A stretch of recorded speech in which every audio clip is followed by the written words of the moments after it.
And this actually has a bowl gouge cut. Mine is set with a 40-40 grind. 40-40 grind set on it. And it's just kind of for a push cut.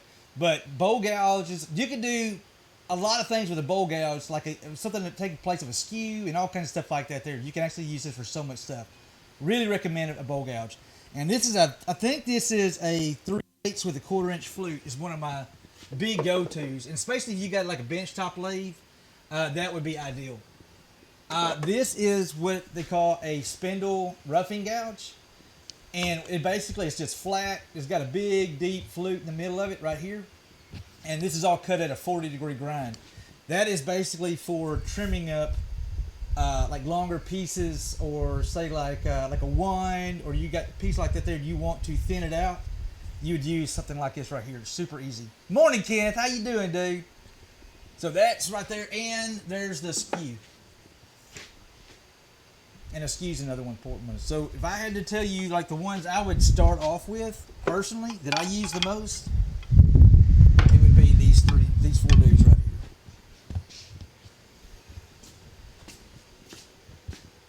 The parting tool, which I got a fancy one of these as well.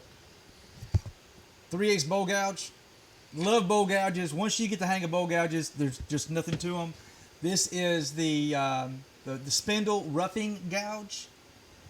And then the skew, which is basically like a knife that you go in, do stuff like, and you can actually do some carving with it and shaving and stuff like that. Those are my 4 number 1 go-tos. They do, slacker. They do for sure.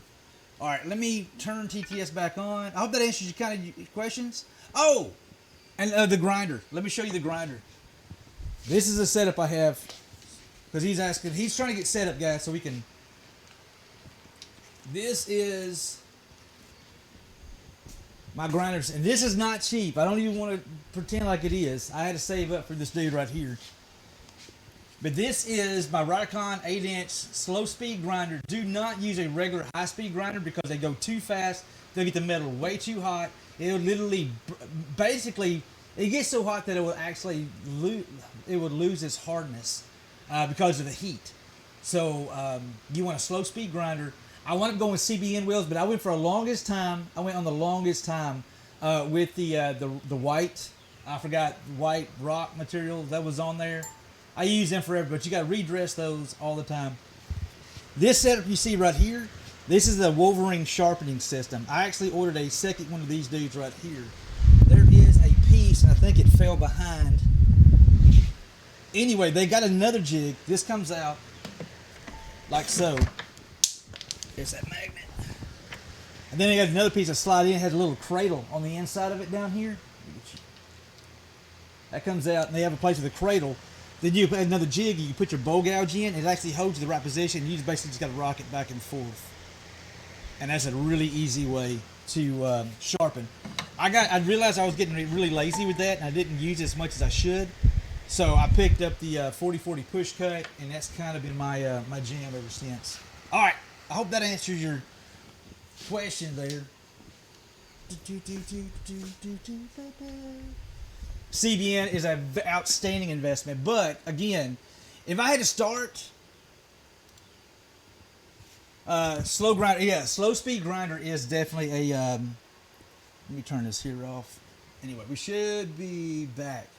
But slow speed grinder, you don't want to get the metal too daggum hot, and then also SOXX72 says Hula, you might want to take that fan apart and clean the blades. Disco S says it has been ages and ages since I did woodworking. Last time was in high school, Aussie. I made a vase for a dried flower. Nice. Not special, but I was proud. I can Purple say Daisy Disco. says the stone wheels are still in your cart. They are. I still have them. Still have them just in case. CBN was an incredible investment. I'm going to say it again. It's an investment, but you don't have to get started. Biggest thing is get the grinder, use the wheels that's on it, and then I do recommend the Wolverine sharpening. They got other ones. You may find some, but I really like the Wolverine. And it basically gives you a platform. And I ordered an extra flat platform because I do most my sharpening by hand. I do it all by hand because I find I do it more often. The more often you do it, the better you get at it. The better you get at it, the sharper you can get the pieces, and that's less time you're taking away of putting in a jig, setting the jig, doing this number right here, then taking it out of the jig, putting everything. I find I can do a lot better because I can do a touch up. Like if I'm almost done with something, not doing the regrind, I can come over to the grinder and just do a quick little touch up on one certain side and push it right through. So that's I found sometimes I went the harder way to doing it, but I think it's the one that pays off more in the long run because I save a lot of time not having to constantly put it in a jig. I'm kind of lazy. Yeah, and Disco, man, some of those projects, I probably need to get me some water. Two-stepping says building muscle memory and honing those skills. 100%. No, without a doubt, dude. I'm done with the coffee. I need some water. You know that moment when you start getting cotton mouth and you're like, it's too early to fall in for that? Let's get some water. Coffee was not a good idea. I think it's already 80-something degrees in the shop already, so. Slackatron says takes a light touch on the CBN wheels to sharpen. It If it does. sounds like an old phone ringing, you are doing it right. Alright.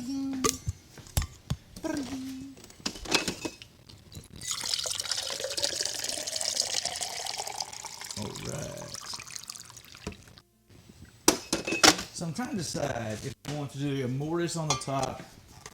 Or we got to park the Spectre pins. asks 7:30 a.m. and it's already 80 degrees. Oh. Oh, did I forget to mute the mic? Shame. Shame. Shame. Next, Kapershif says UG80F with 76% humidity.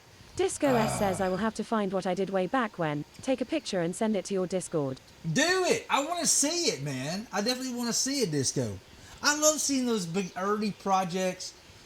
For one, man, it was a challenge. and Purple it's a Daisy challenge. says socks. He expects me to do it. What I do? I forgot to mute my mic. SOXX72 says it my job to do it. it's my job. Okay. All right. Let's see here. Let's see if we can't get us some walnut. Getting kind of round here real quick. Purple Daisy says but we're heading out for breakfast and farmer's market. All right. Leaving a lurk. All right, Purple. Thanks for that little girl. Y'all have fun. Make sure White Wolf behaves himself. I think I figured it out. So I think the issue I was doing this number right here, and the camera had a hard time. So I actually looked at the instructions, and they said, put it closer to your head. Are you kidding? And they're done. SOXX72 says the shame command was made in my honor. Graham says later Purple Daisy. Grams, what you got planned today, girl?